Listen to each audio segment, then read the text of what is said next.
عشاء کی نماز اگر ہم نے مختصر پڑھنی ہو، کم رکعتیں پڑھنی ہو تو کتنی رکعتیں پڑھ سکتے ہیں؟ کیا 17 پوری پڑھنا ضروری ہے یا پھر کم پڑھ سکتے ہیں؟ تو کتنی پڑھ سکتے ہیں اس کی تفصیل سن لیجئے گا۔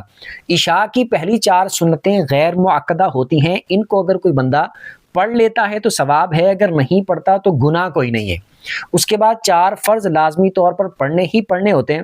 اس کے بعد والی جو 2 سنتیں ہیں یہ مؤکدہ سنتیں ہیں کہ نبی پاک علیہ السلام نے جب بھی عشاء کے 4 فرض پڑھے ہیں تو اس کے بعد 2 رکعتیں نبی پاک علیہ السلام ادا فرماتے تھے۔ اس وجہ سے یہ ہمارے لیے بھی ادا کرنا ضروری سمجھ لیں آپ، سنتیں مؤکدہ ہیں، یعنی ان کو ہم نے ادا کرنی ہے، ان پر پابندی ہم نے اختیار کرنی ہے۔ اس کے بعد پھر 2 نفل وہ آپ کی مرضی پر ہیں، پڑھیں تو بھی ٹھیک ہے، نہیں پڑھتے تو بھی ٹھیک ہے۔